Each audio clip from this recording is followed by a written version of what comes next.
Assalamualaikum warahmatullahi wabarakatuh. Alhamdulillah, summa alhamdulillah, ala kulli hal, la hawla wa la quwata illa billah. Allahumma salli wa sallim ala sayyidina Muhammad wa ala alihi wa sahbihi ajma'in. Rabbi shrah sadri wa yassir li amri wahlul 'uqdatam min lisani yafqahu qawli. Shadaqallahul azim. Amma ba'du. Yang saya banggakan siswa kelas 11 MA Darussalam. Sebelum kita memulai pembelajaran virtual kali ini, marilah kita selalu mengucapkan rasa syukur kita kehadirat Allah Subhanahu wa taala, yang mana pada kesempatan kali ini kita masih diberikan kesehatan, masih diberikan kenikmatan, sehingga kita bersama-sama bisa bertatap muka atau bertemu secara virtual dalam kegiatan pembelajaran mengajar di semester 1 tahun ajaran 2021-2022. Mungkin saya tidak pernah bertemu secara langsung dengan kalian. Karena apa? Karena sejak tahun 2020 dan sampai sekarang itu belum ada kegiatan tatap muka. Saya harap ini tidak mengurangi hubungan ikatan kita sebagai guru dan siswa atau sebagai guru dan murid, sehingga kita selalu tetap bersemangat dan melakukan kegiatan pembelajaran pada tahun ini atau semester ini. Jadi saya kira kelas 11 ini tidak pernah masuk kelas, ya, tidak pernah masuk kelas. Tapi tidak mengurangi semangat kita, ya, tekad kita untuk selalu belajar dan selalu belajar, ya. Untuk pertemuan hari ini atau kali ini di semester 1, saya akan menjelaskan materi kelompok sosial, ya, kelompok sosial. Silakan disiapkan buku catatannya atau HP-nya untuk menulis penjelasan atau keterangan saya yang kamu anggap penting, dan semoga bisa menjadi ilmu yang bermanfaat. Kemarin pada pertemuan awal, di pertemuan pertama, saya sudah memberikan tugas awal sebagai tugas ringan, ya, sebagai tugas ringan. Saya anggap tugas ringan karena masih awal, yaitu merangkumkan tentang materi penyimpangan sosial. Dan alhamdulillah rangkuman kalian semua sudah maksimal, sudah bagus, ya. Walaupun ada di antara teman kalian yang masih merangkum cuma sedikit-sedikit, ya, nggak apa-apa. Mungkin masih belum bisa tahu atau belum bisa mengerti apa yang dimaksud rangkuman, ya.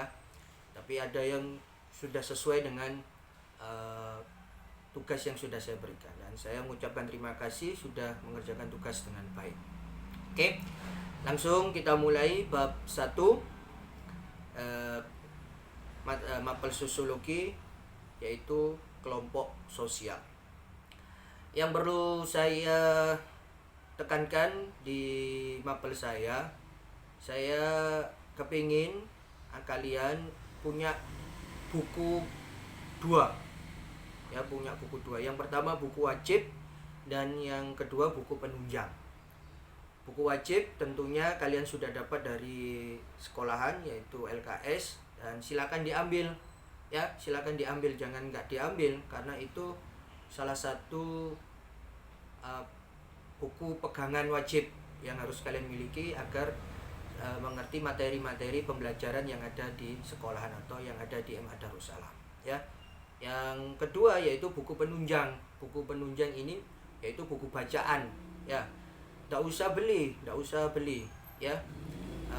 Bisa kamu download secara gratis di buku elektronik atau buku siswa elektronik BSE, ya. Silakan dicari di internet atau di Google, di searching di Google buku siswa elektronik, itu akan muncul, dan silakan kalian mendownload secara gratis semua mapel pelajaran ya, dan silakan kamu baca, kamu pelajari untuk mengisi kegiatan luang kamu. Jangan cuma digunakan untuk main game online saja, atau untuk update media sosial aja, atau main TikTok aja untuk viralnya hari ini ya. Nggak usah itu ya, luangkan untuk membaca ya. Minimal dalam satu hari usahakan kalian menyisihkan waktu setengah jam 30 menit untuk membaca ya semua buku mata pelajaran. Oke, sudah disiapkan ya.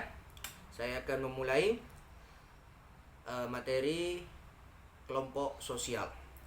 Tujuan pembelajaran hari ini ya, tujuan pembelajaran hari ini di materi kelompok sosial ya. 1. Mendeskripsikan dasar-dasar pembentukan kelompok sosial. Tujuan yang kedua, mengidentifikasi berbagai bentuk dan jenis kelompok kepentingan di masyarakat. Kemudian yang ketiga, memahami karakteristik khusus atau partikularisme dan eksklusifme di masyarakat. Dan yang keempat, mendeskripsikan dinamika sosial. Dan yang kelima, memahami pola hubungan antar kelompok dalam masyarakat. Ya, ada 5 tujuan. Semoga tercapai semua tujuan ini dan tuntas sesuai dengan waktu yang sudah dijadwalkan. Oke, lanjut. Sebagai pembukaan atau mukaddimah ya, manusia pasti hidup berkelompok. Salah satu kelompok yang pertama kali kita ikuti atau yang ada di diri kita yaitu dinamakan keluarga ya. Jadi kelompok pertama kali atau kelompok primer kita sebagai manusia yaitu keluarga. Keluarga adalah salah satu bentuk kelompok sosial di mana keluarga kita dilahirkan dan kita dibesarkan ya. Itu kelompok inti kita ya. Jangan sampai melupakan kelompok inti yaitu keluarga ya. Gak mungkin kita tiba-tiba dilahirkan dari batu kemudian lahir kita, enggak kan? Pasti melalui proses, yaitu ada ayah, ada ibu, kemudian ada anak. Nah, itu yang dinamakan kelompok sosial. Yang paling gampangnya yaitu kelompok inti atau biasa dikenal dengan nama keluarga. Oke, lanjut. 1. Dasar-dasar pembentukan kelompok. Dasar-dasar pembentukan kelompok. Silakan dicatat sambil mendengarkan. Hakikat kelompok sosial. Kelompok sosial adalah kumpulan individu yang memiliki hubungan dan saling berinteraksi sehingga mengakibatkan tumbuhnya rasa kebersamaan dan rasa saling memiliki. Contoh misalnya yaitu paling gampang ya keluarga, teman bermain dan sebagainya. Ya. Bisa dipahami? Oke, terima kasih. Lanjut. Kedua, tadi hakikat, sekarang yang kedua, syarat-syarat dan ciri-ciri kelompok sosial. Ya. Kita bahas syarat-syaratnya dulu. Syarat-syarat dan ciri-ciri kelompok sosial. A, syarat-syaratnya dulu. Syarat-syarat kelompok sosial menurut Suryono Sukanto. Ya, salah satu ilmuwan sosiologi dari Indonesia. 1. Adanya kesadaran sebagai bagian dari kelompok tersebut. Sadar ya dan sadar dan menyadari bahwasanya dia atau individu tersebut bagian dari kelompoknya. Nah, contoh kamu keluarga. Kamu pasti diakui oleh keluargamu, ya. Kamu punya ayah, punya ibu, ya, punya kakak, punya kakek, punya nenek, dan seterusnya. Syarat yang pertama ya harus sadar bahwasanya itu keluargamu. Ya, syarat pertama harus sadar bahwa itu keluargamu. Nah, kalau nggak sadar ya nggak dianggap sebagai anggota kelompoknya. Ya, contoh juga di MA Darussalam. Kamu diakui murid MA Darussalam, berarti kamu secara sadar memang bersekolah di MA Darussalam. Ya, itu syarat yang pertama. Kemudian syarat yang kedua, ada hubungan timbal balik atau interaksi antara anggota yang satu dengan anggota yang lain dalam kelompok tersebut. Interaksi. Nah, ini pelajaran kelas 10 kemarin ya. Hubungan timbal balik, saling berinteraksi. Ya nggak mungkin lah dalam satu kelompok gak pernah berinteraksi, pasti akan mengalami interaksi lah. Waktu berinteraksi secara terus-menerus, nah, itu akan menimbulkan rasa saling memiliki atau rasa saling saling mengakui bahwasanya dia termasuk anggota tersebut. Ya. Kemudian syarat yang ketiga, ada suatu faktor pengikat yang dimiliki bersama oleh anggota-anggota kelompok sehingga hubungan di antara mereka bertambah erat. Ya, ini bertambah erat. Faktor tadi dapat berupa kepentingan yang sama, tujuan yang sama, atau ideologi yang sama. Nah, syarat yang terakhir ya, syarat yang ketiga, ada faktor pengikatnya, ada faktor yang mendorong dia menjadi kelompok. Ya, sehingga kelompok tersebut semakin erat atau semakin kuat atau semakin solid. Ya, apa itu faktor yang menjadi supaya menjadi erat?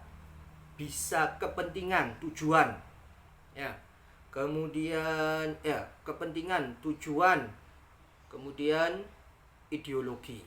Nah, 3 faktor ini ya yang membentuk syarat untuk menjadi suatu kelompok sosial. Oke. Kemudian yang B, ciri-ciri kelompok sosial. 1. Kelompok sosial adalah suatu kesatuan yang nyata, dapat dikenal dan dapat dibedakan kelompok sosial yang lain. Nah, kelompok sosial itu satu kesatuan yang nyata, ya, tidak gaib, nyata, harus nyata, ya, harus fakta, ya, bisa dikenal, berarti punya identitas dan bisa dibedakan dengan kelompok sosial yang lain. Itu ciri yang pertama. Kemudian ciri yang kedua, tiap anggota kelompok merasa memiliki kepentingan yang sama. Nah, tadi di awal tadi ya, dan mempertahankan norma-norma hidup yang sama juga.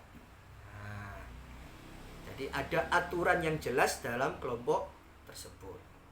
Kemudian yang nomor 3, tiap kelompok sosial memiliki struktur, ya, memiliki struktur sosial yang di dalamnya memiliki kedudukan tertentu. Contoh, ada ketua, ada wakil ketua, ada sekretaris, ada bendahara. Kalau dalam organisasi, kalau dalam keluarga ada bapak, ada ibu, ya, ada kakak, ada adik, anak-anak pertama, anak kedua, dan seterusnya. Ya, itu dinamakan struktur sosial. Kalau di kampung ya ada RW, ada RT, ya, kelurahan dan sebagainya. Kemudian ciri yang keempat, tiap anggota kelompok memiliki peran atau fungsi yang berbeda-beda. Nah, tidak boleh anak berperan sebagai ayah, ya, nggak boleh. Anak mencari nafkah untuk keluarga, nggak boleh. Ya, kalau anaknya sudah besar, kalau sudah dianggap orang dewasa baru boleh. Kalau masih anak-anak nggak boleh, fungsinya melebihi dari orang tua. Ya, atau kalau di masyarakat nggak boleh peran RW melebihi dari peran Pak Lurah atau Bu Lurah. ya nggak boleh ya, harus memiliki peran yang berbeda-beda. Kemudian yang kelima, yang terakhir, tiap kelompok sosial memiliki norma-norma kelakuan yang mengatur setiap anggotanya. Nah, ini norma pelajaran kelas 10 semester 1 kemarin ya. Jadi ada aturan atau norma yang disepakati dan dilakukan secara bersama-sama. Itu wajib dalam kelompok sosial. Baru dikatakan kelompok sosial. Kalau nggak ada norma, bukan kelompok sosial itu, ya. Namanya kelompok sosial harus memiliki norma yang jelas dan disepakati oleh setiap anggotanya. Apa tujuannya? Untuk mengatur, ya, untuk mengatur setiap anggotanya. Baik, sudah cukup. Saya cukupkan. Ya, saya cukupkan materi pertemuan yang kedua hari ini. Ya, saya harap penjelasan saya tadi tidak terlalu cepat atau tidak terlalu membingungkan ya. Semoga tidak membingungkan. Bila ada yang masih kurang jelas, nanti silakan bertanya di grup kelas atau langsung bisa bertanya di chat pribadi saya. Saya akan sebisanya dan insyaallah akan saya jawab sesuai dengan kemampuan saya ya. Terima kasih sudah meluangkan waktu dan meluangkan kuota menonton video ini. Semoga pembelajaran hari ini kita semua selalu diberkahi oleh Allah Subhanahu wa taala dan dijadikan orang-orang yang bermanfaat. Saya mohon maaf jika perkataan saya atau penjelasan saya kurang maksimal atau tidak puas di kalian ya. Terima kasih. Assalamualaikum warahmatullahi wabarakatuh.